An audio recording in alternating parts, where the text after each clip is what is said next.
Please subscribe and hit the like button. Well, good evening. Welcome to Yada Yahowah Radio. I'm here with Kirk this evening. It's our pleasure to be with you this beautiful Shabbat evening. At least it is Shabbat here in the middle of the Caribbean Sea. Sunset for us about an hour ago. Probably still bright and sunny out there in the People's Republic of California, isn't it, Kirk? That's yes, a little bit of light left, and it's way up to 41 degrees. Yeah, you know, I understand this is the real advantage now of living in California, all the way up to 41. That's lovely. You know, it is chilly here tonight. I think it's down to about 77. So that is that's global cooling. That's global cooling out this way.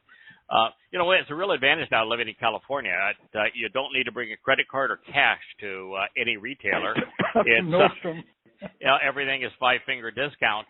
You just go in and take what you want, and there's no ramifications. So, you know, in fact, I think they give you an award in California if you go in, take what you want, and don't threaten anyone or break up the store in the process.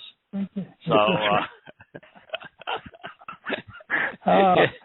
it's a lovely place. The libertards have done their thing.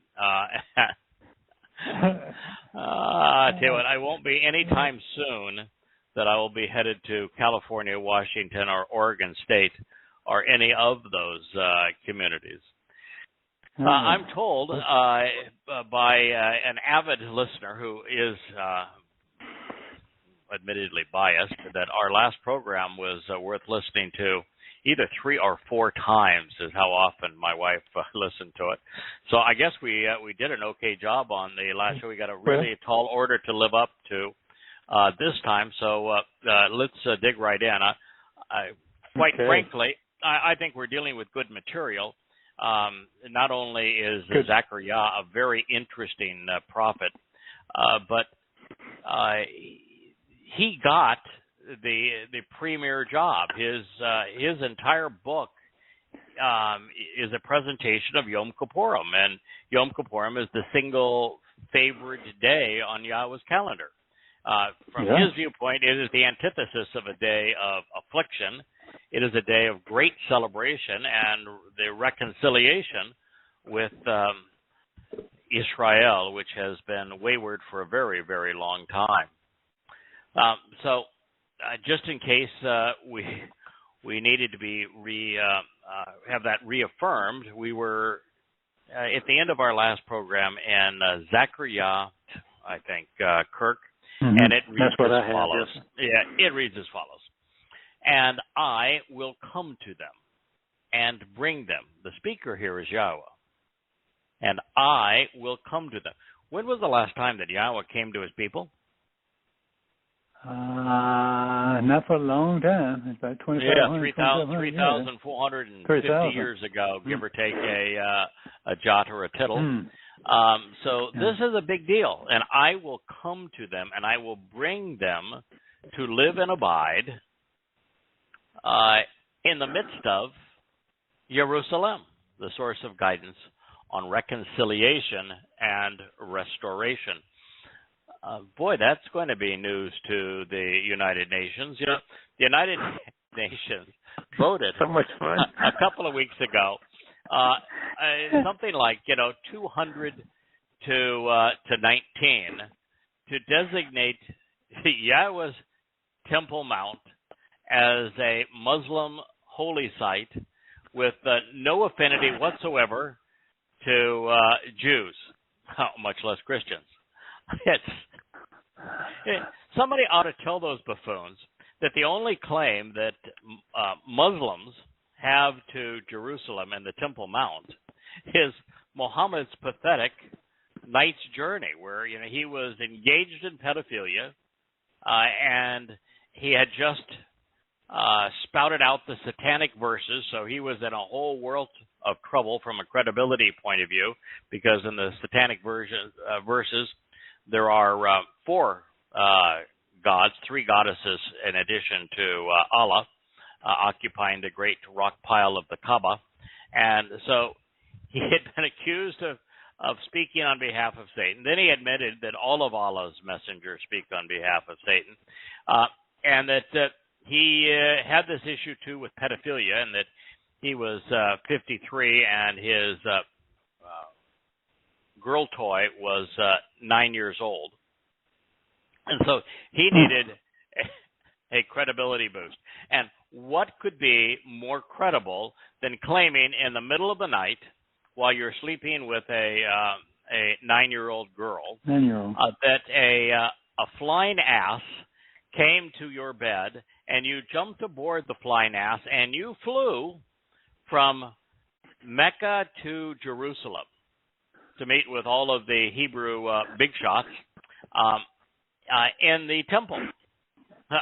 Well, for a credibility point of view, that's not so good because, well, asses don't fly, and the temple had been destroyed by the Romans in 70 CE, and this was just shy of 700 CE. So he missed his timeline by a smidge. Missed his boat. Yeah, just by a smidge. And of course, then he added to his credibility by letting Muslims know that if you want to go to the Islamic heaven, you have to go through Jerusalem. Well, that's not so good for the credibility of the Kaaba, but nonetheless, they don't question that. And then the Temple Mount became a Muslim heritage site because of the whoopee print of the flying ass as it leapt up towards hell en route to heaven. And of course, Muhammad gloriously announces that hell is filled with women who are being hung by meat hooks through their breasts because they didn't fully appreciate the loving generosity of their husbands. And therein is the story. There is no other claim other than Muhammad's flight of fancy. And so they ought to be embarrassed. And anyone who claims that it is a holy site for Islam ought to be shamed. It shows complete ignorance. And of course, why don't you look at your Rome? If you don't want to look at the Torah and prophets, well, if you don't look at the Torah and prophets, there can't be any Palestinians because they're named after the Philistines. They're only known through the Torah and prophets, so that destroys your entire gig if you don't want to look at the Torah and prophets. But nonetheless, let's just pretend we don't want to look at that. Then why not consider the Romans? And when the Romans were there, what was the province called? Yehuda. Yahudah. Yeah, it was the Yahudah. province I'm sorry. Yahudah was the name of the province. It means Jew. It means beloved of Yah. Yehudim is translated as Jews. Yahudah as Jew. And the capital of the province of Yahudah was Jerusalem, which is a Hebrew word meaning the Yaru means the source of teaching and instruction on shalom, reconciliation flows from this place. So you got a province that's named after the Jews with a city that is named in Hebrew. And on that, in 70 CE, what did the Romans tear down? The temple, which was the... it was temple, right? Built by the Jews. So, please tell me, even if you like your secular history, your Roman history, how come you can't figure that part out? Are the nations of the world and those that attend the United Nations that universally stupid? Are they anti-Semitic? Well, they just want to be that way. Or have they turned their religion, their politics into a religion? I suspect some of both. Yeah. Anyway, Yahweh says, I will come to them and bring them to live and abide in the midst of Jerusalem, the source of guidance on reconciliation and restoration, which means that, since he is speaking to Yisrael, it will be exclusively Israelites. There will not be a two-state solution. And they will be my people, becoming my family. And I myself will be their God in honesty and integrity, in truth, reliable and dependable, trustworthy and steadfast, and by being right. So, pretty straightforward. God's returning to live and abide in Jerusalem, in the midst of his people, and he is announcing that for the first time in 3,400 and nearly 50 years that Israelites will be his people, his family, and that he will be considered once again their God, and that the relationship will be approached once again honestly, reliably, truthfully, with Israelites being right for the first time in millennia. Thus says Yahweh, of the spiritual messengers, Yahweh Shabbat, let your hands be enabled and strong, like those who are listening during these days to the words communicated by the prophets. God is not fond of the meek. The Beatitudes is BS. God constantly, throughout the Torah, tells his children, and particularly the shepherds who are leading them, Moshe and Yosha in particular, be strong, be reliable, be dependable, be forceful. Yeah. Show some backbone. Be determined. Shazak. It is an exceedingly strong, tough, dependable, steadfast, empowered word that is the antithesis of meek. So let your actions be enabled and strong, those who are listening during these days to the words communicated by the prophets. You'll note that it's not the words by the rabbis. There's a couple of things that the rabbis got wrong. One is the word of God is filled with prophecy. They don't have any. Second, the word of God is filled with Yahweh's name. He is not mentioned. And third, the word of God is consistent with the word of God, and the Talmud is not. Moreover, the word of God comes to us from Jerusalem, Yehuda, Yisrael, and the Talmud was written in Babylon. Those who have walked along the correct path to get the most out of life and enjoy the benefits of the relationship, Asher, can establish and lay the foundation during that time for the house of Yahweh, for the house of the family of Yahweh, of the spiritual messengers, so that the royal residence and temple will be built. I think you were asking this question a week ago, Kirk. Is it before the show began, actually? So here I'm talking out of school. But before the show began, that is it true that we're actually going to be working with Dode to build the house of Yah? And the answer appears to be yes. That's what I picked up. Yeah, I mean, he might even want a painting on a wall, for all I know. Never know. You never know. Might want a painting on the wall. I am a frustrated architect, man. I can look at anything and figure out 100 ways to improve it. Now, God may not go along with my improvements. I'm really into capitalizing on the view. So I like lots of windows and big windows.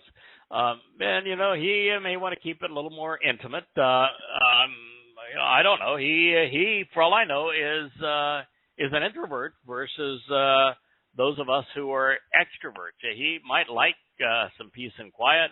Man, I want it happening, man. I want the light show and the visuals, and I want the lines to be elegant, and there's so many architectural elements, but nonetheless, we get to work. You'll probably have me with all of my ideas down there mixing mortar for chiseling stone. Say, hey, idiot, what are you doing? Giving me advice on how to build my house. I already laid out the plans. I thought it was pretty cool. Actually, I don't think the house of Yah is going to model the one that is outlined in the Torah. No, I don't. I don't know. I actually think that this house, to a large degree, is going to be transparent. The source of light, I think, that's in it is going to radiate out. I think that Dode's house, which will be placed below it on the same ridgeline of Zion on Mount Moriah, will be stately and beautiful. But Yahweh's house, I expect to be this beacon of light.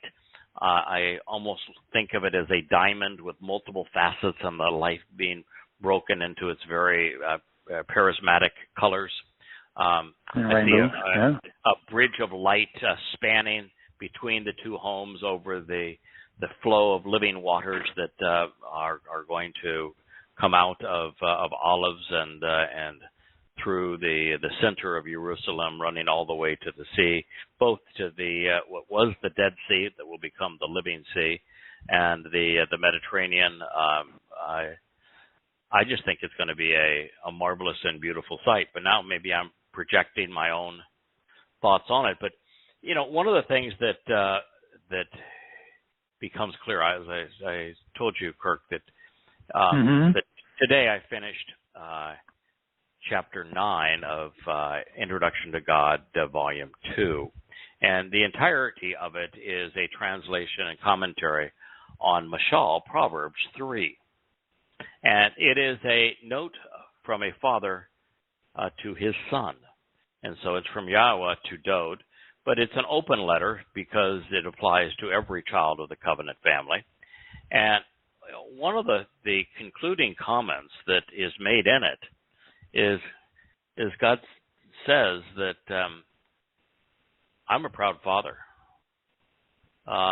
This is my son, and I chose him. I'm proud of him. I'm delighted.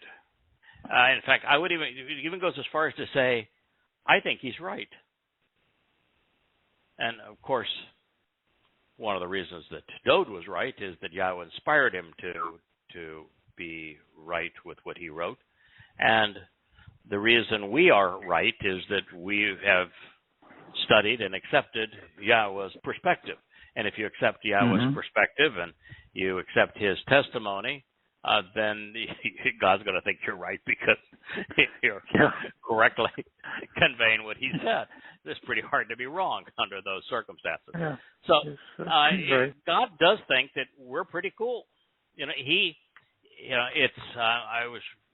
wrote at the end of this to say that when I read presentations like Mashal 3, that I'm moved because that's how I see God. I know a lot of people put God, up there on the pedestal. God's really big. He's powerful. He's worth praising and all this. That's not my relationship with him. I'm not telling you need to change yours. Yours is different. But my relationship with Yahweh is Dad. We have a very comfortable, casual, friendly, familiar relationship. He's Dad. I'm the kid. He is my guide, my protector, my teacher, the one responsible for raising me, chastising me when necessary, chiding me on occasion, correcting me quite often. That's our relationship, and I'm comfortable with it. I like it, and you don't very often see Yahweh's response to that. And Yahweh's response is, I love him. I love him. I cherish him. I value him. I care deeply about him. He means a lot to me. And I think that's true with every member of the covenant.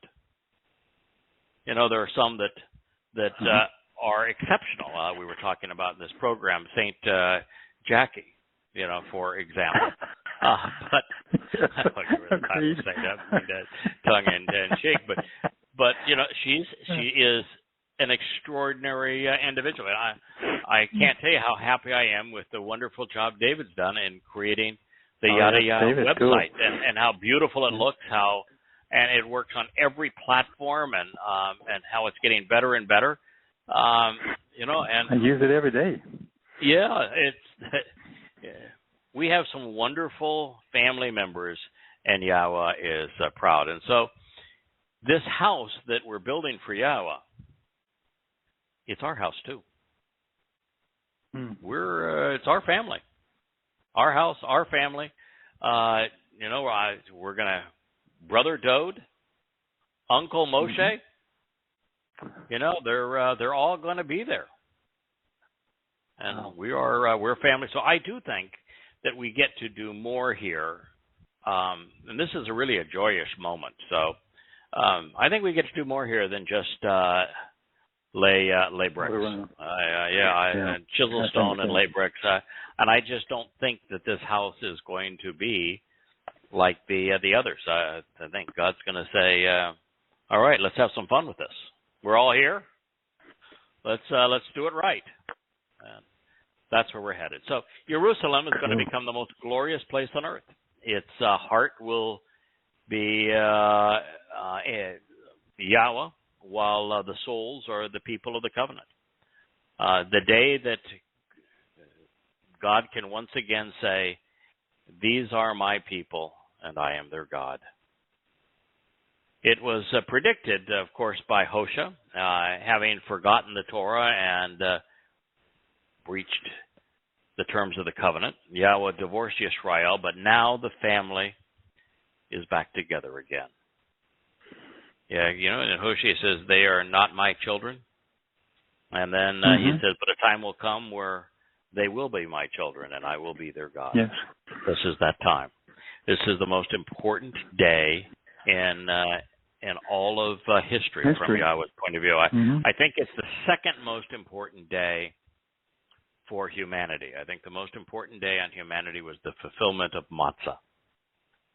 But second to that is the fulfillment of Kippurim, but that's our perspective. I think from Yahowah's perspective, Matzah wasn't so much fun, but Kippurim will be a grand celebration. So, for a very long time, Yehudim have been dishonest, but Yahowah has remained trustworthy. The people have been unreliable, while God has been dependable. So with these words, Yahowah is affirming that he did not change. So for this to occur, Yisrael has to start listening to the voice of the prophets.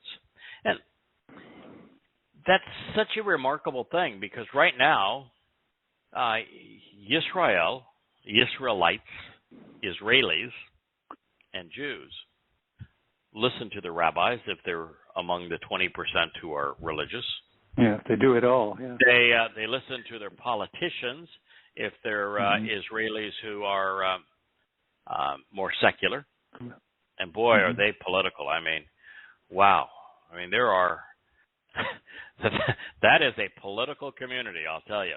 Or they are atheists and they listen to libertards. There are a lot of progressive Jews. And they're as lost as the religious are. So the last place that Jews are listening is to the prophets. So to catch their attention and cause them to listen to the voice of the prophets, really two things has to change. One is the text of the prophecies has to be conveyed in the language that most Jews speak. Correct. Agreed. Yes. Yeah. And second, it has to be made relevant to them. It's got to be presented to them in such a way that it says, let me explain to you why God is so different than the Hashem presented by the rabbis. Let me explain to you why the history of Yisrael has been so bleak. Let me tell you what God said, what he is like, what he is offering, and what he is expecting in return. And when all this is going to transpire. For them to listen to the prophets, they need an explanation. Now, there is a day when this explanation that we're providing and the translations we're providing will be absolutely, totally, and completely worthless. They will have done their job. Yahweh is going to scribe. He's going to actually, what he says, he's placing his Torah teaching inside of us and going to write it on our hearts, which is our seat of judgment, so that it influences our decisions. And at that point, we're not going to need any explanation. But right now, you've got a very small number of Israelites in Yehuda who know Yahweh and are listening to him, and that's the role that God has asked us to play. So, I had thought, and there is a statement that seems to indicate that Yahweh would be building his home for his family upon his return. But that's not entirely the case. In this particular case, Yahweh may be providing all of the heavy equipment and all of the hard work will do, but we're going to be participants in it because, well, Yahweh prefers working with people. So there's hope for us. You could draw a picture that you love that, I think I'd rather have something else. I could put a window someplace that says, wow, look at that view. And he goes, I'm not so sure. But the thing that Yahweh loves is working with his creation, with people, which means he gets a sense of enjoyment when his thoughts and his plans are filtered through our eyes and our perspectives.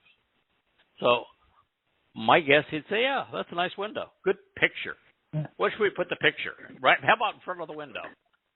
Maybe I'll do a full finished window. There we go. So we're going to get a chance to invest a little sweat equity into our eternal home. It is a new world. It's a different time, with the object of continuous scorn being seen as the ultimate blessing. The prophet says, and just as you have been accursed and vilified, ridiculed and demeaned among the Gentiles, I will deliver you, sparing you from this family of Yehuda and house of Yisrael, such that you will become a blessing and a source of peace. Fear not, you will prevail and have your influence restored. What a promise. Yeah, we have seen Jews accursed, vilified, ridiculed, and demeaned for a very long time. They were accursed, demeaned, vilified by the Mitzrayim, corrupted to Egyptians. It means crucibles of religious and political oppression.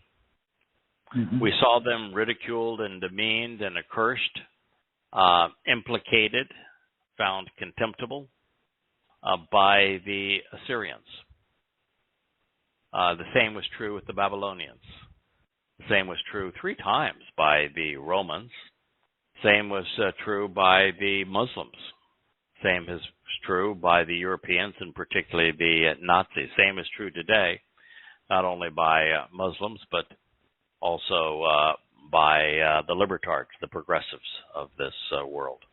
And so we have a long history of Jews being accursed and vilified, ridiculed, and demeaned, being the victims of contemptible conspiracies, of groundless theories. And so many of those are raising their ugly heads again. And it's Gentiles, non-Israelis, that Jews will have to be delivered from. But he says, I'm going to do that. I'm going to deliver you. I'm going to spare you from all of this. Family of Yehuda, house of Yisrael, such that you become a blessing and a source of peace. You will prevail. Your influence will be restored. And what was the influence of Yisrael? There's only one, and what's amazing here is with all of the millions of Israelites who have come and gone, there's only 40 of them that made a difference. Mm-hmm. 40. They were the prophets. Yeah. Yes. For thus says Yahweh of the spiritual messengers. Now, throughout this, it's Yahweh Shabbat. Mm-hmm. And, sometimes you say, boy, how many times is he going to say Yahweh Shabbat? Many as he wants. And why? Yeah, and well, I guess many as he wants. Yeah. Why in this context is he so Yahweh Shabbat, Yahweh the spiritual messenger? I think it's because the Malach play a very, very big role in the days prior to Yahweh's return. Mm-hmm. I think there's a lot of things going on. One is that the family, the covenant family, prior to the Towrah harvest, needs protection, needs inspiration, needs support, and so the Malach are there as emissaries representing Yahweh. There are those of us who have stirred up a few hornets' nests by condemning Islam, exposing and condemning Pauline Christianity, exposing and condemning rabbinical Judaism, exposing and condemning liberalism, communism, Marxism, wokeism, and you just can't attack that many isms and survive it unless the Malach of Yahweh, who form the Shabbat, are actively engaged. It's the whole impetus of the 91st Mizmor Psalm. So it is a time when we have to rely on them. That banner that Yahweh spoke about, which is the giant scroll that will be in the sky, that's being held up by Mizmor. Excuse me, not by Mizmor. It's being held up by the Shabbat, the Malach. So that's, I think, why we're there's so much action, so much testimony, so much change transpiring in the next 12 years that the Malach are going to be very active, and therefore it is Yahweh Shabbat. This will be the most active the Shabbat have ever been. So thus says Yahweh of the spiritual messengers, based upon the status of the relationship, I had considered breaking you out of it when your fathers provoked me. Yahweh, the spiritual implements, said, and I did not relent.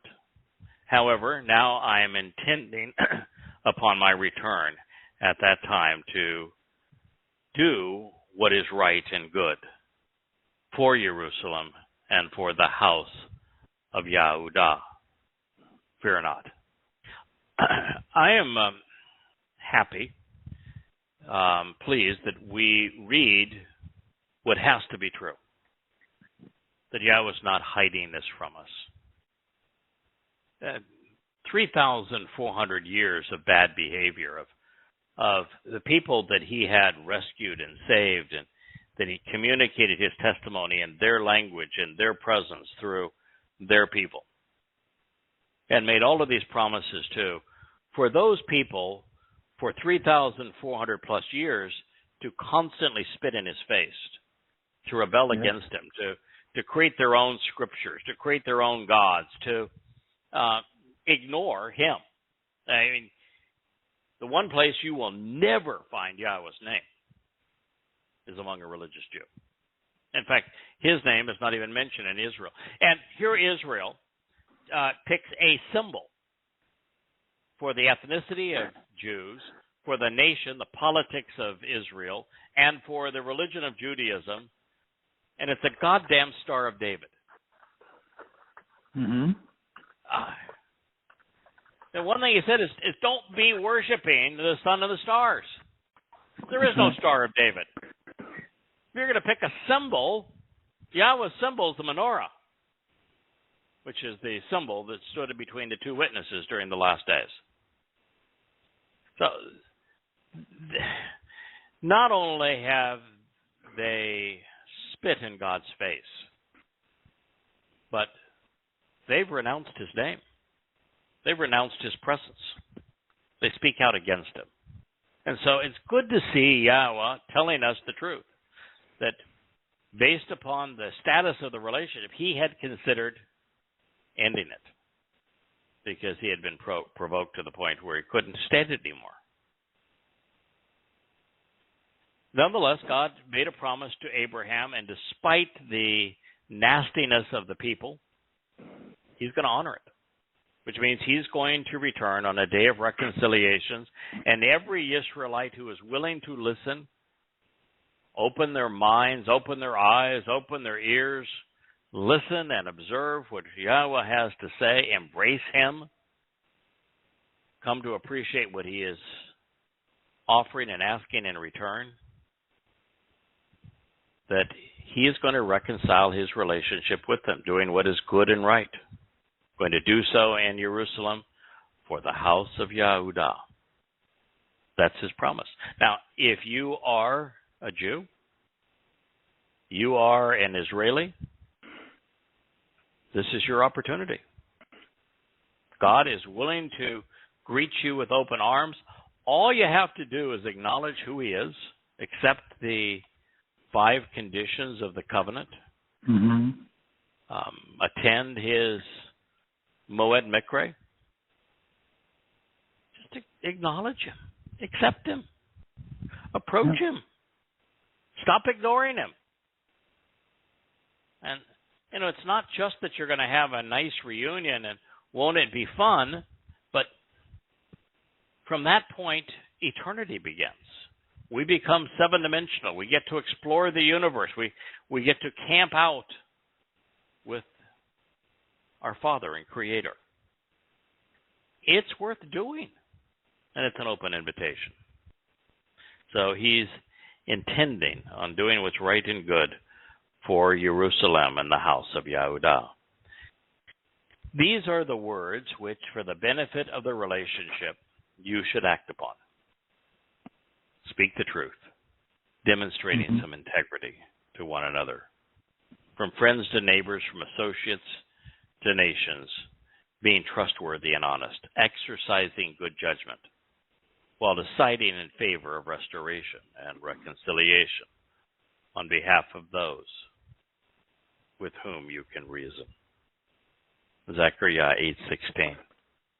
Boy, isn't that a mouthful? What a wonderful statement. Pick that one up right away.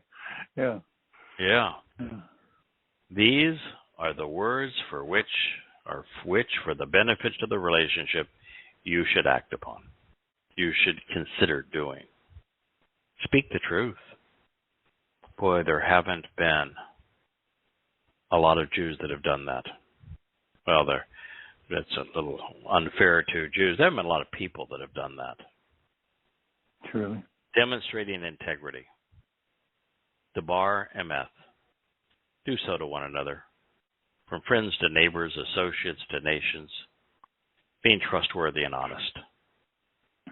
Exercising good judgment while deciding in favor of restoration and reconciliation. Doing so on behalf of those with whom you can reason. To a significant degree, Yahweh is simply asking us to be like him. Speak the truth. Yeah. Communicate to one another. Talk to anyone who is willing to listen. Be trustworthy and honest. Exercise good judgment. And ultimately, just as he announced, decide in favor of restoration and reconciliation. God is asking us to follow his example. Now, Jews have been vilified and demeaned for, every bit of 2,500 plus years. It's gotten old. It was dumb then, and it's stupid now. Every time someone ridicules or implicates Jews, it reveals the ignorance of the accuser. It causes God to despise them. These are very poor life choices. I am ready to see Yisrael's influence restored. I'm sure you are as well. Yeah, certainly. They were called to be God's witnesses, His prophets, Mm-hmm. a shining example of the best we can be. Now, clearly, Jews have brought a significant degree of their torment upon themselves. Judaism is obnoxious. The outfits worn by the Hasidic, they're just ridiculous. But nonetheless, all of the conspiratorial, political, and religious claims against Jews are unjustified. Feel free to condemn Judaism. Feel free to criticize Israeli politics. But you are not free to speak out against the ethnicity. Jews have managed to provoke God. Of that we can be certain. But we can also expect Yahweh to restore His relationship with His people. God will do what's right for them. So as the sands of time descend and mankind's hourglass, it is long past time that we finally learn to tell the truth. Let's stop lying to one another about religion and politics, about socialism and communism, and especially about conspiracy, Israel, Jews, and Yahowah. Let's exercise some good judgment. Let's be honest, encouraging all who will listen to decide in favor of reconciliation. Fortunately, Yahweh has only asked us to communicate with those with whom we can reason, eliminating the need to talk with anyone who is overtly religious, political, or conspiratorial. They're a waste of breath. There's a book that will be published in Yisrael, I think next week. It is about what's called the Abraham Accords, which Trump, to his credit, was the sponsor. Kirshner, I think, had a great say in it as well, but it was under the Trump administration that more progress was made in a shorter period of time than maybe any time in modern history. And that so Trump was being interviewed for the role that he and his administration played on something that's really extraordinary. And Trump couldn't get out of his own way. I mean, here is Trump having done something that the entire world should applaud. You know, he recognized that the Golan belonged to Israel, said so. He recognized that the U.S. Embassy belonged in Jerusalem and did so. He recognized that a treaty with Iran that allows them to continue to refine uranium so that they can prepare for a bomb is wrong, and that sanctions should be imposed on them. He was right. He was right about so many things in this regard. But now he's being interviewed over the Abraham Accords. Almost everything that he's done, the Biden administration has managed to undo. And he is fixated on a single thing: slandering, dishing Benjamin Netanyahu. Now, I'm no fan of Benjamin Netanyahu. I think he's an egotistical maniac. And I think that the government he formed with the religious parties was a disaster for Israel. But nonetheless, he and Trump were buddies. And so when Bibi congratulated Biden on his win, Trump went ballistic. You know, he said there was a sign of disloyalty to him that Bibi would recognize the President of the United States, that the President with Israel would call to congratulate the President of the United States, and he said F Bibi. Mm-hmm. And then throughout the interview, all he could say is this fixation on how he had done so much for Bibi and he didn't appreciate the lack of loyalty. You know, Trumpster, it's not Bibi's job to be your lapdog. You want loyalty? Buy a Labrador. Trump's policies and many things compared to Biden's are vastly superior. But what a nincompoop. Good grief. No wonder he lost. Yeah.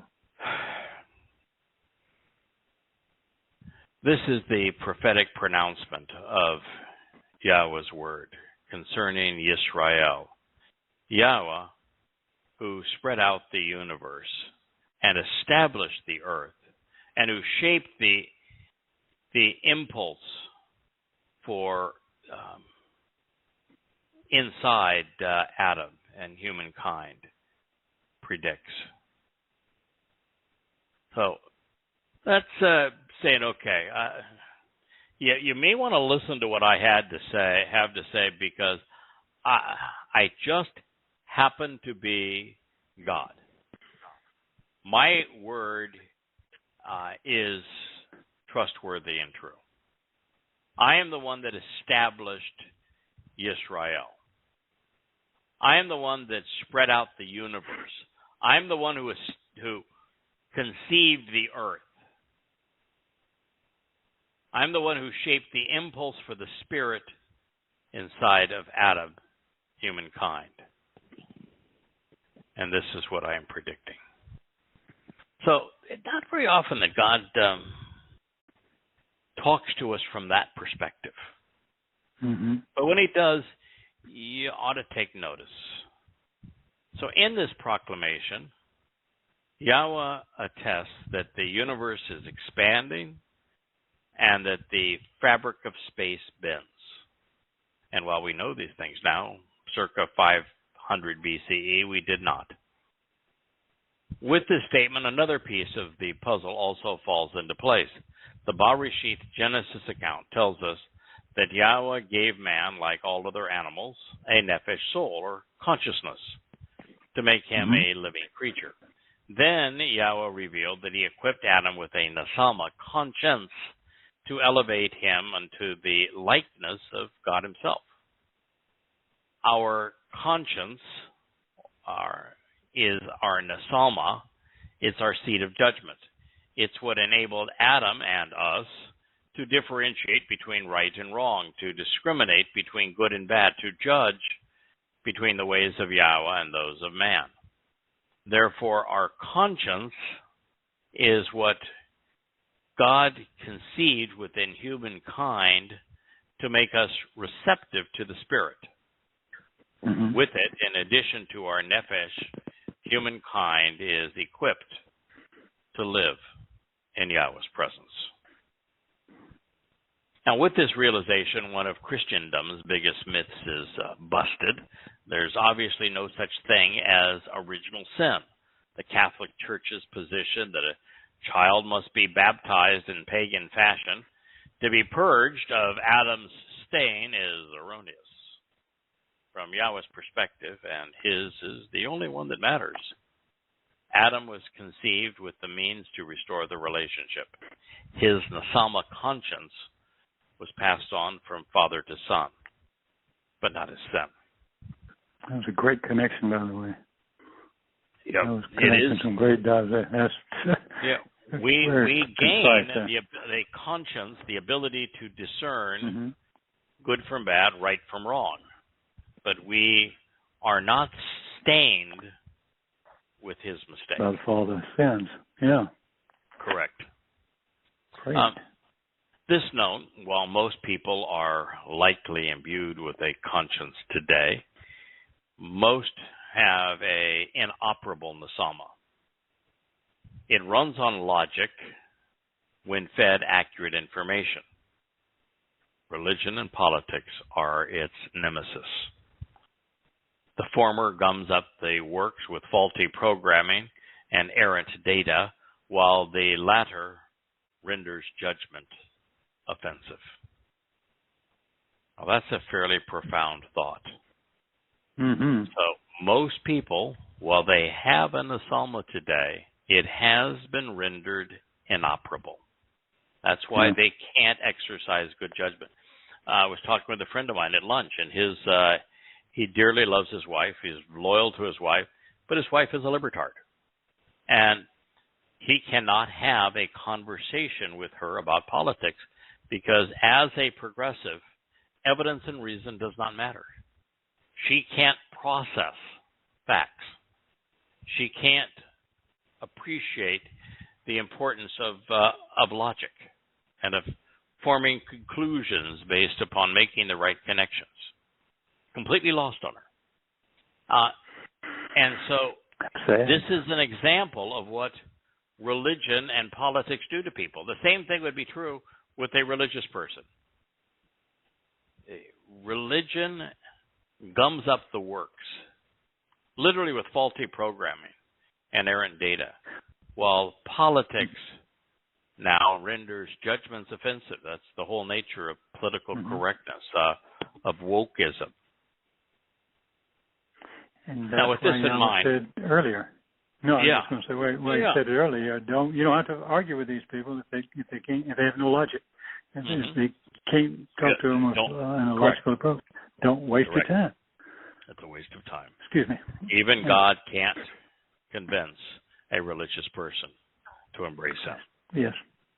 With this in mind, let's examine what God predicted would occur in our not too distant future. He says, "Behold, I am preserving Jerusalem as the threshold and doorway of reeling and staggering intoxication for all of the surrounding people and for those against Yahudah.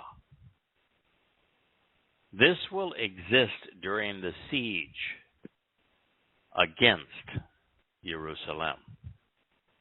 So God is not only returning to Jerusalem on behalf of His people, and then when He does, that remnant who has survived will be recognized by God as family. They will recognize Yahweh as their God. But there are those who are still looking, coveting this place, searching for Al-Barak, the winged ass. And for those people in search of the hoofy print, God says, you are so stupid that I'm just going to make all of this a source of reeling and staggering intoxication for you. Everyone who is against Yahudah, against Jews, this will be your stumbling block. As you try to besiege my city, you will be besieged yourself. Well, so much for just the future, I guess. This is really happening today, isn't it? Yes, Conquest the cities are already doing it, of Jerusalem is the insane rant of Muslims and progressives around the world. And it is the catalyst for Islamic terrorism for the Muslims surrounding the city. We have a huge uptick in violence right now in Israel. The fake Assidians are going berserk. Pay for slay is so much a part of their mindset. You can see films of young Palestinian, fake Palestinian boys stabbing defenseless, unarmed young men walking on the sidewalk. The one happened right after that, where they stabbed a pregnant woman who had already had 5 children, and they're stabbing her with a knife. They're throwing bricks into cars and ripping the people out. It is a horrible time, and they're being inspired to believe that they're the real and justified deserving not. peoples of Israel and Jerusalem. And it's utter and complete nonsense. It's amazing what people will be led to believe and how badly they will act out upon a lie. But Israel was given to Jews by Yahweh, and their most formidable foe for years was the Philistines, which were wiped out by the Assyrians. There's no such thing as a Philistine. They're all gone. And they were not the inhabitants of the land anyway. They came from Crete, from Cyprus, from the Mediterranean islands. They were the remnants of probably the bad boys of had to get out there. The Mycenaean civilization, and to a large degree are very similar to the Phoenicians and the Punic peoples of Carthage, mm-hmm. But they were sort of the renegades. Didn't have a language even of their own, so they spoke and wrote in Hebrew. And they were vicious. As Dode said, you're a loudmouthed, disgusting, uncircumcised Philistine. And so to call oneself a Philistine and to claim a place called Palestine is to be completely ignorant of its history. There is no basis for it outside of the Torah and prophets, and in the Torah and prophets there is no basis for it. What I mean by that is that without the Torah and prophets, no one's ever heard of a Philistine. Yeah. No one's ever heard of Palestine. No one's ever heard of it. And with the Torah and prophets, those people aren't deserving. They're enemies of God. They were not given the land, and they were hauled off into to slavery and ultimately annihilated by the Assyrians. So they don't exist. So the whole thing is just a pointless lie, and yet they're killing for that lie. Having interviewed Islamic terrorists in proximity to Jerusalem after 9/11 in late 2001, and then having compiled Prophet of Doom, I understand the stupefying effects of religion in general and Islam in particular. Now, this conclusion becomes readily apparent when we witness enraged Muslim youth lashing out with rocks, crude incendiary devices, bottle rockets, and firecrackers while building barricades comprised of burning tires and trash. They are mentally disabled, emotionally dysregulated, morally compromised. It's as if they were operating under the influence of the world's most debilitating drug. Muslims and the liberals who support them are unable to comprehend that there is no basis to the Palestinian claim to Jerusalem. There are no Palestinians. There is no Palestine. The Philistines, whose name they are commandeering, they are not native to the land, but instead to the island of Crete. Their borders never existed outside of the Gaza Strip. Ever. They were wiped out by the Assyrians 2,600 years ago. As for the claim that Jerusalem is the third holiest site in Islam, we've talked about it, that's equally ignorant. Yeah.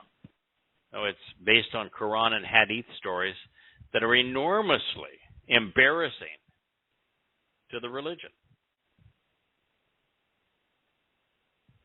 Now, God is telling us that the Islamic rage behind the seas of Jerusalem and Judea is intoxicating, such that there is no merit in trying to negotiate with them. One cannot reason with a Muslim. Those who try to engage or coddle them display their ignorance, the ignorance of the Quran and the Hadith and Muhammad's alter ego, Allah. Now, that does not mean that we ought to be tormenting them. I had a discussion with my wife this afternoon. She had posted something on social media, speaking out against the fake Estonians and saying, we have a right to defend ourselves and that we're not going anywhere. And I said, it's fine for you to write that. It's all true and everything, but there is this upsurgence of settler violence right now against Muslims, where they're chanting, death to Arabs. They're when a Muslim throws bricks into Jewish car windows with their family riding inside, they will reciprocate and throw bricks into a Muslim civilian car. And what I said is, we don't turn into them. That's stupid. You do not prevail and take the high ground over Islamic terrorism by acting like an Islamic terrorist. Mm-hmm. That's not the right thing to do. Is to use your words for Israel as a whole to stop referring to a place called Palestine, stop referring to Palestinians, call them what they are. They're Muslims. Deal with the religion as it is, which is a terrorist dogma, and explain that they have no claims, that their very existence is a lie. Use your words. Don't resort to throwing stones. Now, returning to that which is credible, Yahweh revealed that the Islamic misconceptions regarding Jerusalem and misappropriation of the city is going to be their undoing. This is Zechariah, remember Yahweh, Zechariah 12:3.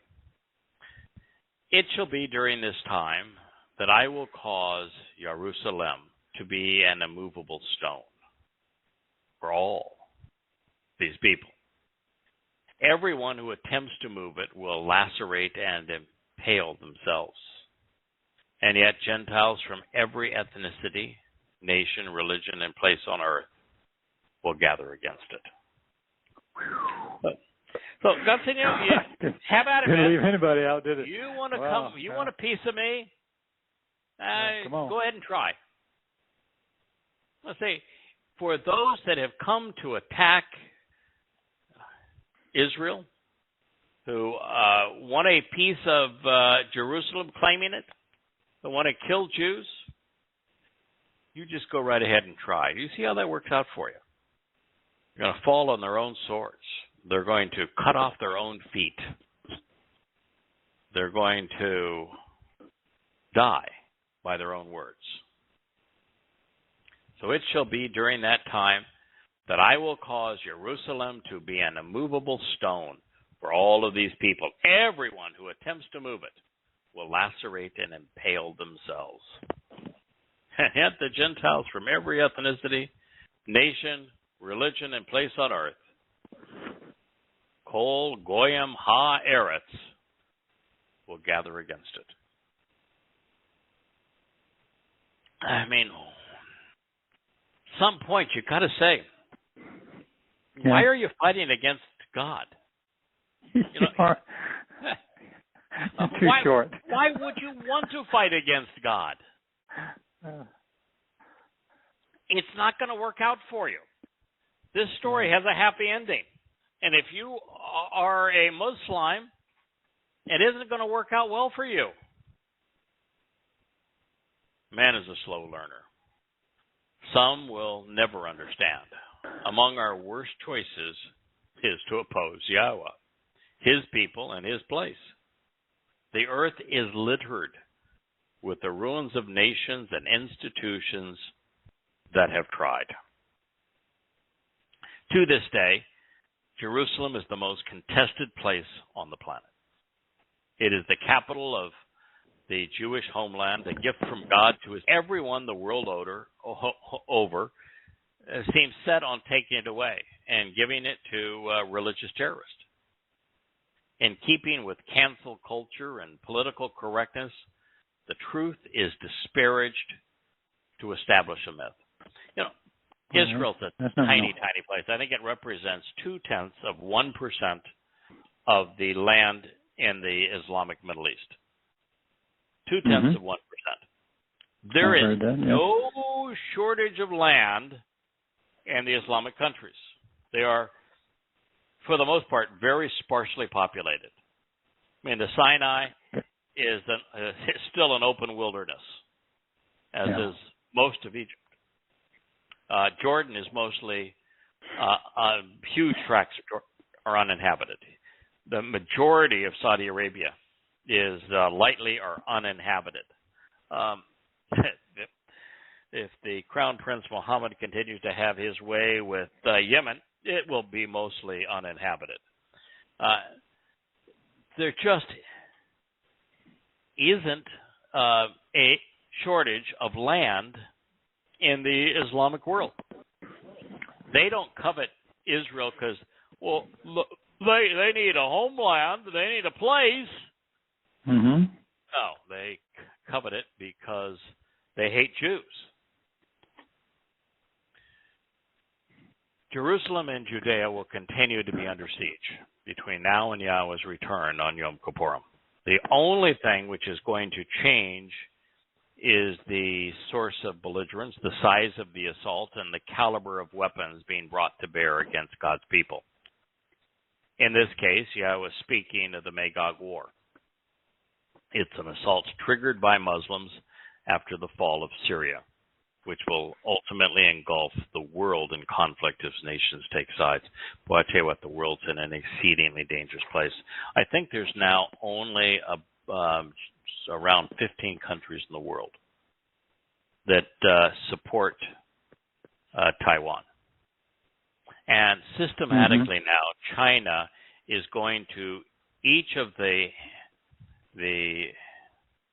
15 countries or so that still support Taiwan's independence, and bribing the leaders and bribing those countries, saying, you know, if you turn on Taiwan and say Taiwan has no right to exist, that it's part of China, then we will give this money to you as a leader, and we'll give this kind of investment into your country.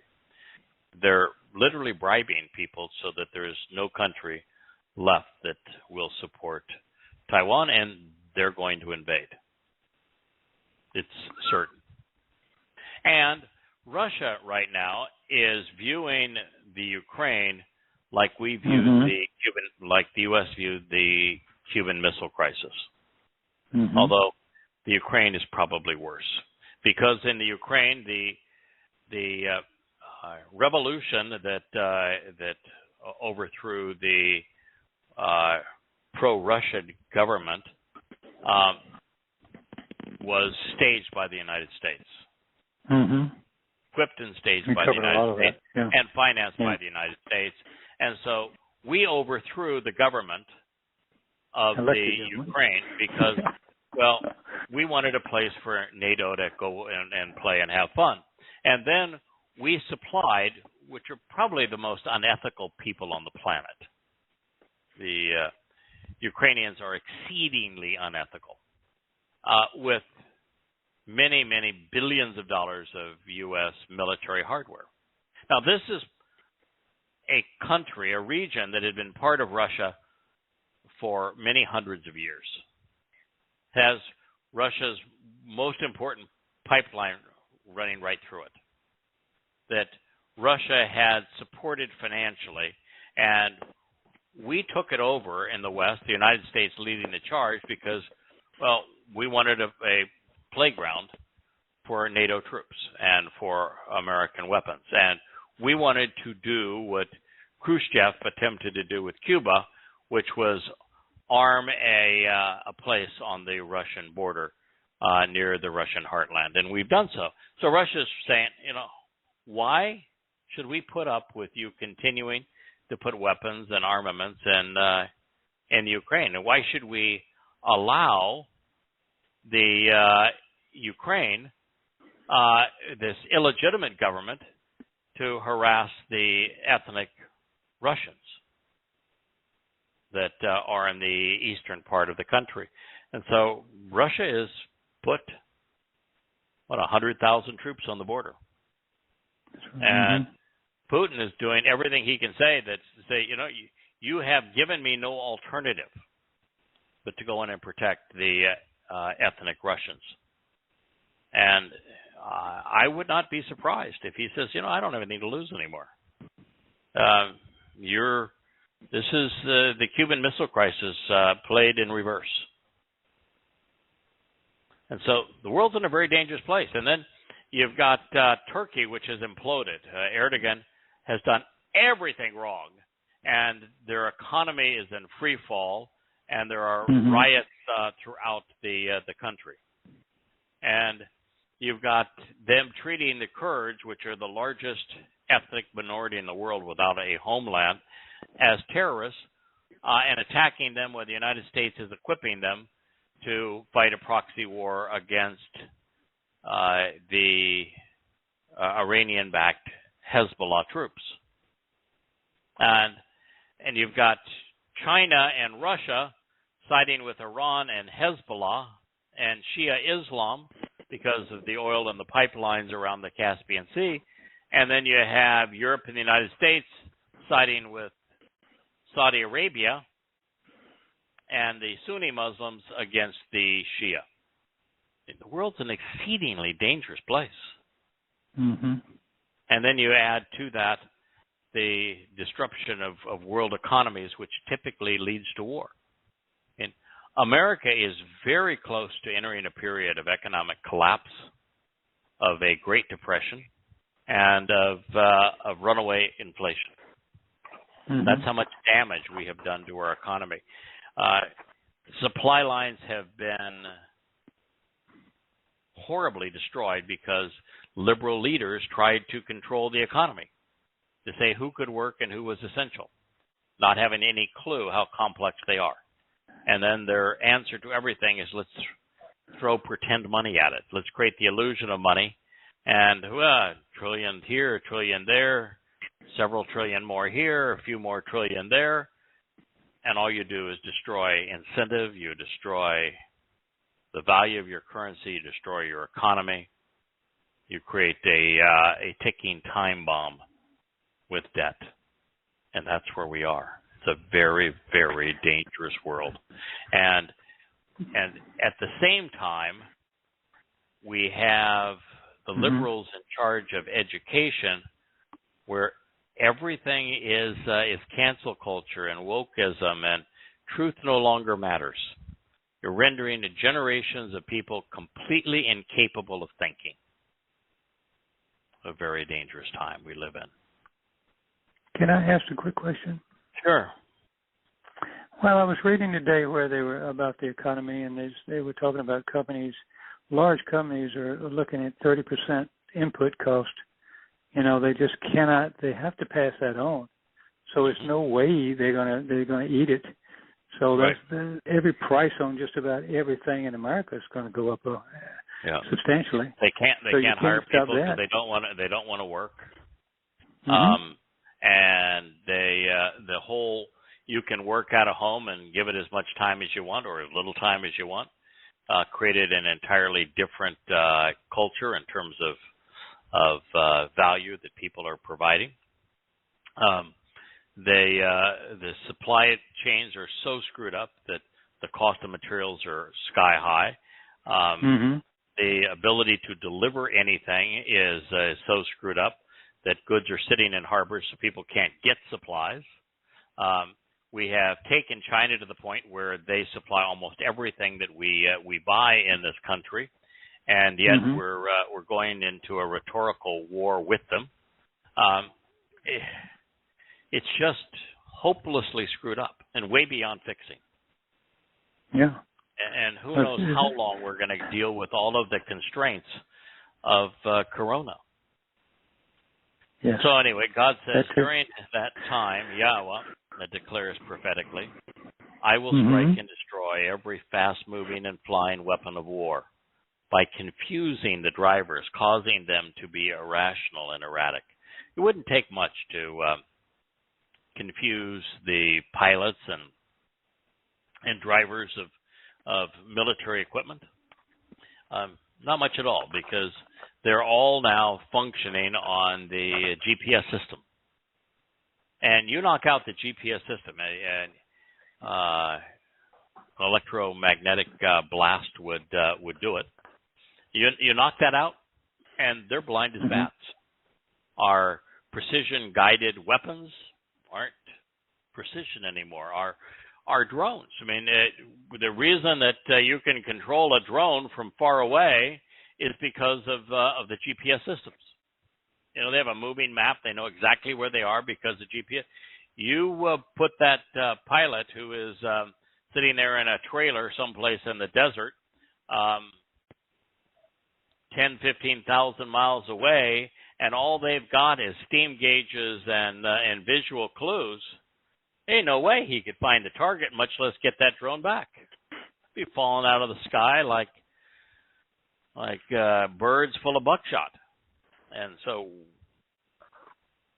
it wouldn't take much for Yahweh to fulfill this part of this prophecy. I will strike and destroy every fast-moving flying weapon of war by confusing the drivers, causing them to be irrational and erratic. Now, this would have required considerable intervention some years ago, but now it can be achieved with, as I mentioned, an EMP blast or corrupted programming. Almost all weapons of war are GPS guided, such that the crippling of the system would render the driver and rider alike panicking them in enemy airspace. And make no mistake, the Chinese and the Americans and the Russians all have anti-satellite weapons. The Russians recently tested one of theirs and almost took out the space station that had Russian cosmonauts in it.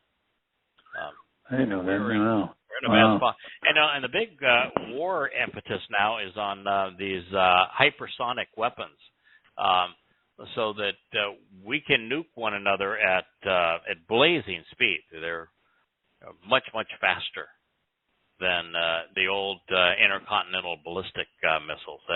What they do is they shorten the time that it takes to go up. The time that it comes to go down is already more than ballistic. Very fast. Yeah. Now, as a pilot, I can tell you that I became dependent upon GPS and moving map displays within my aircraft. I stopped carrying paper charts and relied upon redundant electronic systems, all powered by the means of global positioning satellites. If that system failed, I would have been poorly equipped to navigate around complex airways. Now, I was trained. Steam gauges, man. I could triangulate between the VORs, and I learned how to do it, and I did enough of it to know that I would never do it again, and that now no one is trained such they could even do it. And so without GPS, we'd be lost. In fact, I wouldn't be surprised without GPS. Most people couldn't figure out how to drive their car. Most people, they say, where you want to go, they put it in their and the GPS in their car or on their phone, and it'll say turn right, turn left. Zeus, which is that fast-flying weapons of war, is most often used in connection and correlation with swiftly moving military machines, especially mounted cavalry and chariots. It depicts something which is ridden in flight. All of this ties nicely into Rakab, which speaks of drivers and thus provides us with a glimpse of the weaponry which will be brought to bear against Israel, Jerusalem, and Yahudem. So, for the sake of the house of Yahudah, Yahweh says, I'm going to keep my eyes open. And therefore, every one of these people's fast-moving and flying weapons of war, I will afflict with the inability to see. Yay. It's just not going to work out well. God has never missed on a prophecy. He is not missing now. It's just a really bad idea. I mean, I'm sorry, Biden administration, but this is a bad plan that you're on. You ought not be trying to negotiate with the Iranians on a new deal. You ought to destroy their nuclear capability, and we can do it with our bunker-busting bombs. But if you wait too late, destroying it is going to be catastrophic. It needs to be done. It is one of a million lacerations upon the heart of Christianity. Right up to the end, Yahweh's attention is focused on the house of Yehudah. He is coming to support his people against the likes of the Goyim, Christians and Muslims who are in opposition to them. There is no room in these words for replacement theology, and without it, there is no basis for Christianity. Now, as man's weapons have become more technologically sophisticated, they have become more vulnerable. There is not much that can go wrong with an unguided bomb. Although, boy, if you look at the newsreels of us bombing in the Second World War or in Vietnam, you'd realize, well, there's not much that can go wrong. There's not much that can go right either. But a variety of errors can send a smart bomb astray. Similarly, a pilot flying a magnetic compass heading is not blinded and disoriented by the failure of modern avionics linked to the global positioning satellites, because those skills are no longer taught. It's like the inability to do multiplication on one's head after the development of calculators. No one does it. And yet, if you can't do multiplication and division in your head, it's very difficult to really think logically. As mentioned previously, a significant electromagnetic energy pulse, the right time and place, would render the world's positioning and communication systems inoperable. And because the United States is so dependent upon them, China, with superior numbers of manpower and old-fashioned bludgeonery capability, would do well to take them out. And, what really is the United States going to do when China decides that they want to invade and occupy Taiwan? What are we going to do? We're going to stamp our feet and say, no, no, no. We're going to send an aircraft carrier over there that says, no, no, no. What are we going to do? Realistic. What are we going to do? Are we going to boycott China and preclude about 90% of the raw earth elements that the technological world runs on? Are we going to preclude the things that the people buy in the store because they're not made in America anymore? What are we going to do? Now, truthfully, what were we going to do when Russia says, I've had enough of NATO's and America's arming and equipping what was our country in the Ukraine? What are we going to do? More sanctions? We've already put sanctions on them to the point that it's ridiculous. What are we going to do? Everything we've touched militarily has turned to mush. What have we done since World War II that's had a desirable effect?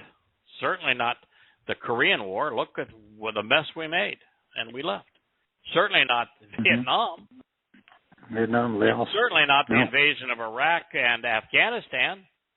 I mean, are we going to claim Grenada? And if you look at World War II, we really made a mess of things.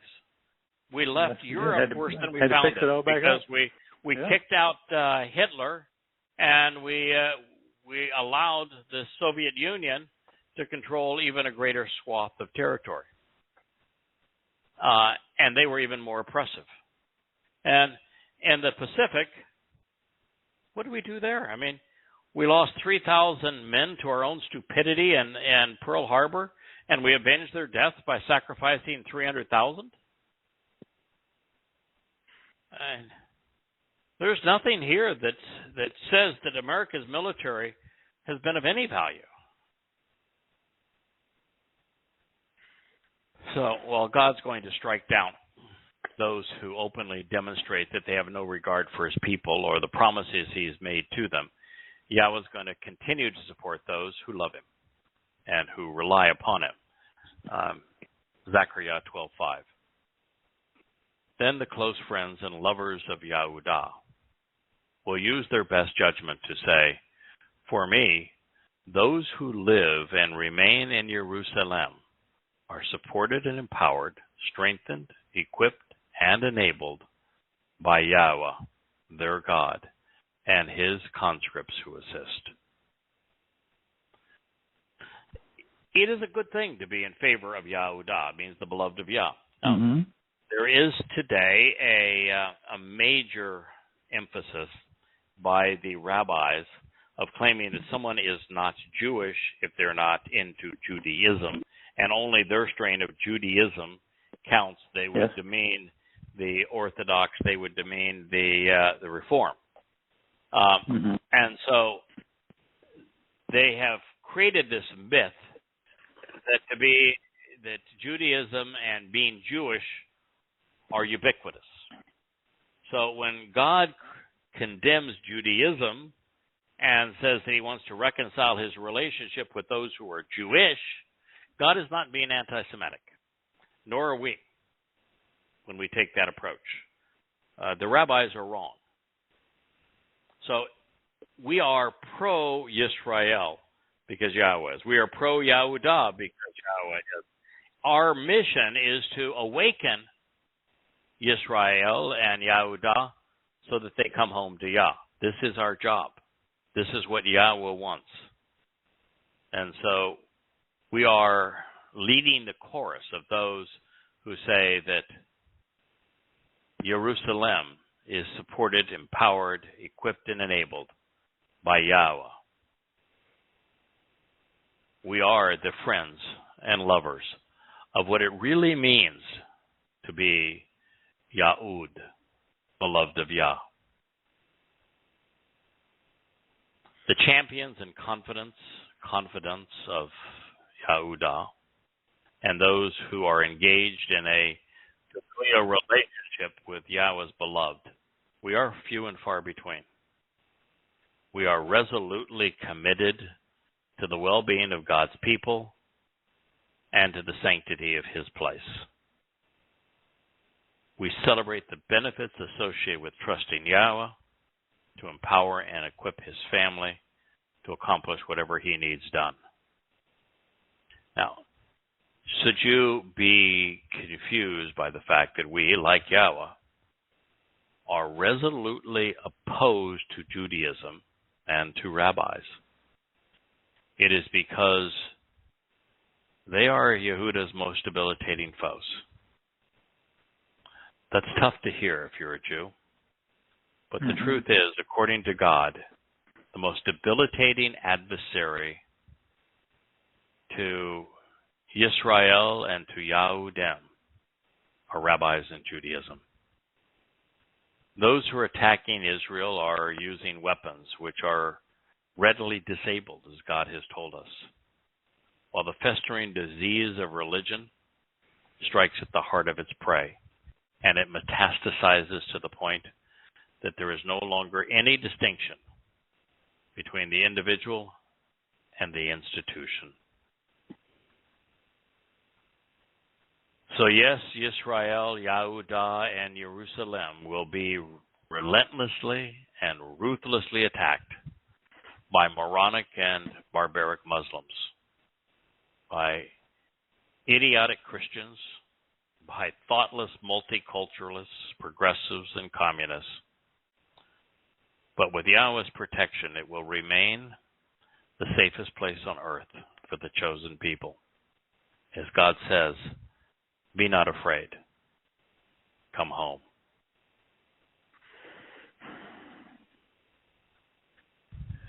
Usually translated of hosts, we discussed this a moment ago.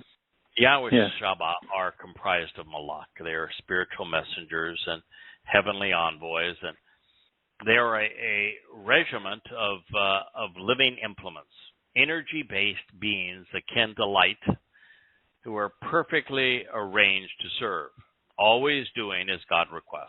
The Saba are marshaled to perform and assign roles and to engage in all manner of spiritual battles. While Yahweh's Malach, messengers and envoys, whom we errantly call angels, have no free will, they have access to and work on behalf of the just sovereign of the universe.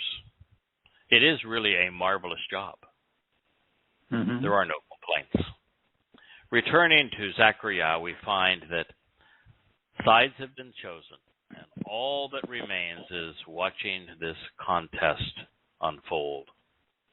Now, all of this is all of the hoopla that leads to Yahweh's return on the day of reconciliations, October 2nd, 6:22 p.m. in Jerusalem in 2033. On that day, I will cause the close friends, related family, and lovers of Yehudah to be like a flaming pulpit in the timbers and like a blazing torch among the stalks of fallen grain. And they will devour them to the right and to the left, enveloping all of the surrounding armies and peoples, while Jerusalem shall continue to be inhabited, succeeding with one thing logically following another through time in Jerusalem. We're going to be transformed into light. That's what I'm reading. Yep. The close friends, related family, and lovers of Yehudah will be like a kayor, a fiery platform upon a stage, a blazing cauldron, a hearth, a forge, and a smelting furnace in the timbers and amongst the combustible materials. And that's such an interesting thing. So here we are, this flaming, fiery pulpit, and we're blazing amongst the combustible material, which is the mortals that have come against Israel. We're like a torch showing the way, a firebrand, and shining flame among the stalks of the fallen grain, which represent the religious, the political, those who have come to attack God's people. They're worthless, and they're being devoured by this flame. You know, there's this reference a number of places. Here's one of them, where at this time, those who speak out on behalf of Yahweh, who defend Jerusalem, who defend Israelites, they will consume those opposing them as a flame would consume the rubble. And that's what's happening here. This is not a time to argue with God. It's not a time to argue with his people. So it's not just the Malach that will be engaged. So will Yahweh's family. We're going to get to not only build Yahweh's house, but defend his people. And our weapon is going to be light, fire. And you know how we're going to spread that fire, how that torch is going to work? It's going to be through our words. And it will consume. It will absolutely incinerate everything that is opposed to Yahweh, his people, and his place. Devouring, enveloping all the surrounding armies and people, while Jerusalem will remain inhabited. All of this is going to happen, including Yahweh's return, with one event following another. So what word was it that you looked up, Kirk? No, it wasn't that so much as I looked up all of them just to make sure. Yeah, that's exactly what he's saying. So it wasn't one epiphany or something. It was just, I had to do that a couple of times. I said, wow, that's really what he says. Yeah, and Yahweh, presents himself during the Yatzah, the Exodus, as being a brilliant, fiery light. That he was represented by fire on the top of the mountain, and then he was a pillar of fire during the night. So Yahweh is presenting himself as radiant energy, as light. And what is he saying of his covenant children? We're going to be radiant energy and light.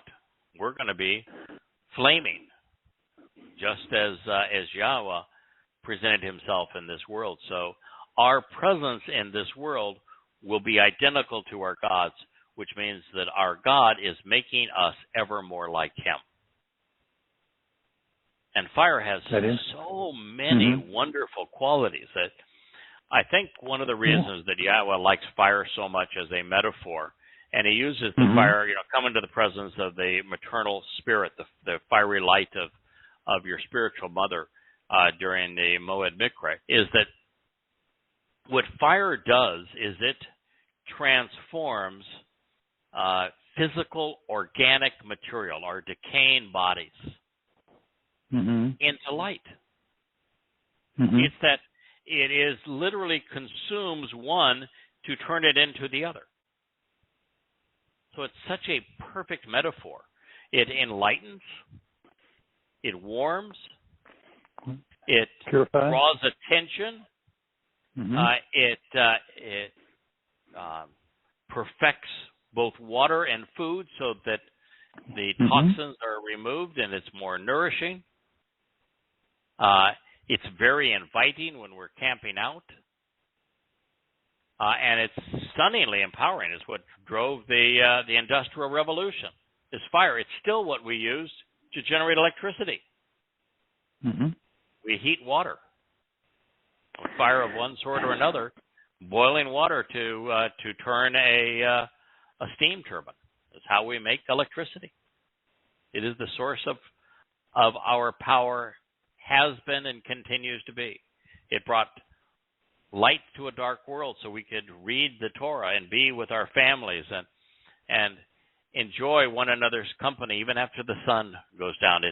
It's the thing that we all try to build if we're camping out and want to keep the beasties at bay. I do, yes. We use it to cook our food, to boil our water, to warm ourselves at night, to keep the beasts at bay, to create a atmosphere around which we can enjoy one another and family. And it is this transformative effect, taking the decaying nature of matter and transforming it into the power of energy. Perhaps that's a good place for us to stop, Kirk. We've we covered a lot of territory here, but it's hard not to like what Yahweh was offering. Well, and this is going to be an amazing time. We're talking about the return of our God to earth. You're talking about some horrible things that the world will encounter, but it's very comforting to me that we're doing what Yah wants, and secondly, it's very comforting to me that he's providing protection for Yehudim to come back to Israel. What's comforting to me is that he's told the whole story to us. Oh, yeah. He's told us exactly what's going to happen and when it's going to happen and how it's going to happen and how you can avoid being on the wrong side of this and how you can enjoy being on the right side. Yeah. He's eliminated all the guesswork. It's all right here for you. It's all going to transpire over the next 12 years. You have no excuse. Capitalize on it. God is offering you the opportunity to be transformed into light energy, to be his sons and daughters in a very real way, to protect us, to empower us, to enlighten us, to liberate us, to enjoy our company, to eliminate our enemies, to live with us, to build a home together, to protect the family together, to transform the earth back into conditions of it Eden, where there are no predators, no foes, no religious, no political, no adversaries, no conspiratorialists. It's a marvelous thing that he's offering. It's so easy to be on the right side, and there's so many benefits on the right side, and there is nothing to be gained to be on the wrong side of this. No. I'm just amazed. What a chapter! Wow. Yeah, and it's we've got more about Yom Kippurim. God has a lot to say about it. We'll even go through the end of Zechariah and then into Malachi, who has a lot to say about it as well. And really, I can't wait to get into ITG, the Introduction to God. That boy, it has grown from what I originally thought was fairly pedantic and dry into an exceedingly revealing story. It's such a perfect place now for particularly Israelites and Yehudim, Jews and Israelis, to start in their quest to come to know God. I don't know what I like more now, the 3 volumes on the Moed Mikre, which are invitations, harvests, and appointments, or if it's an Introduction to God, Volume 1 and Volume 2. I will tell you, though, one thing that I'm grateful for is that my wife told me, that I would not give your books to a fellow Jew. No, that based upon what you and we have learned, your books are outdated. You've got too much in them that we've learned is different than what we had thought, and you really need to rewrite them, and then we need to come up with a way of presenting them as a family. And we need to change the look so it reflects better upon Yahweh. And I said, that's what you say is probably true, but you realize that what you've just done, if I accept this, is 3 years of my life.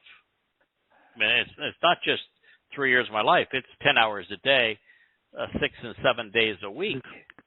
Consuming. For the next 3 years. And there was a period of time when I said, oh my God, there's no way I'm ever going to get through this. And then something happened where just the process of retranslating these passages and thinking about them and sharing the insights became more revealing, more meaningful, more effective, more beneficial than translating something new and writing about it. It was like all day today, and going back over the 3rd Mashal proverb, something I haven't considered, read, translated in more than 10 years. And to see that jewel and to be able to share it, it was the best thing that ever could have happened. And, now as I turn around and look behind me, and I've got both in the hardback and the paperbacks, 20 volumes that we currently have done. I'm 4 chapters and 100 pages to having the 2nd volume of ITG done, and my goodness, it is such an enormous wealth of information, and it's sort of an out-of-body experience to read these. I can't help it, but almost every day I take one of the books and just open it and start reading it. It's profound.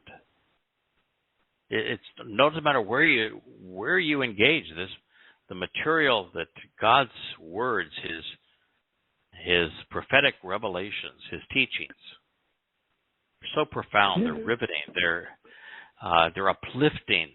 They're nurturing to our minds, to our souls, and commentary on them, the explanations on them, well, it's life changing.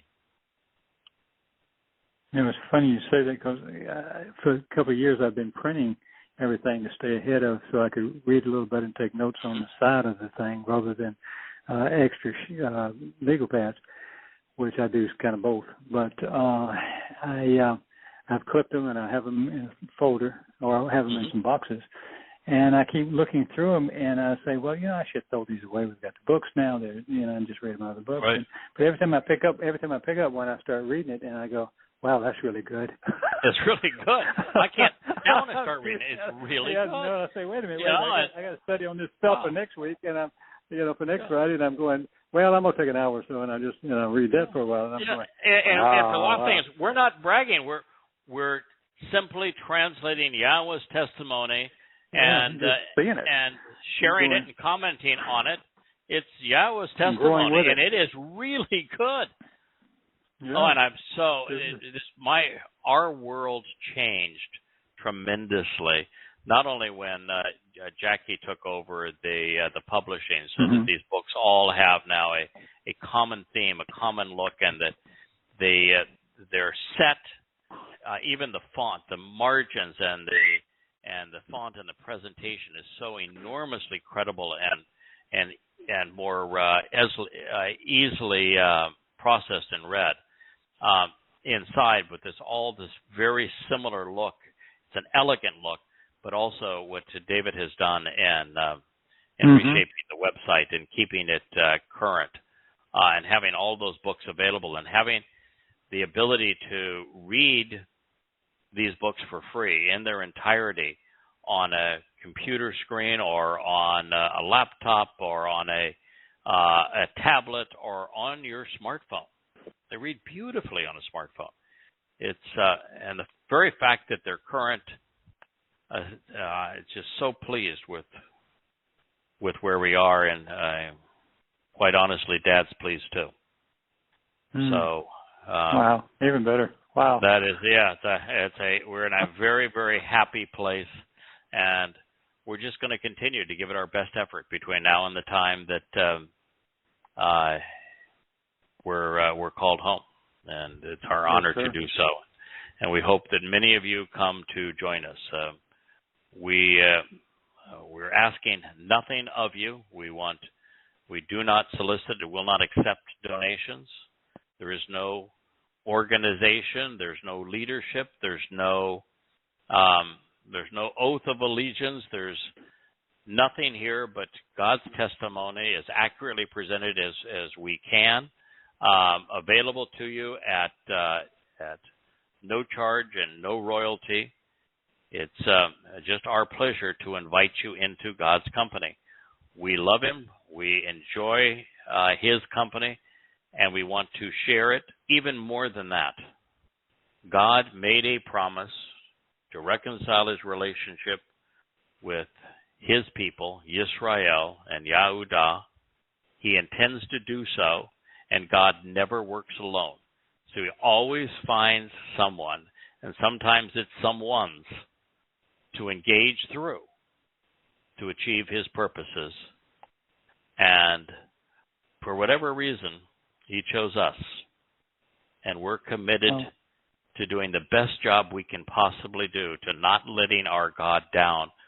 We want Dad to be pleased. Yes, and that for us. And that, along with the fact that we will know two things.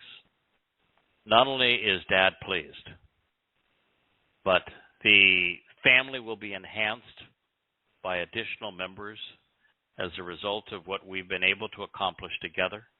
And those who opt to be antagonists, to continue to fight against God, all of them, whether they be Christians and questioning Paul, Muslims and Prophet of Doom, or religious Jews in the Introduction to God or Moed Mikre volumes, they will all be left without excuse.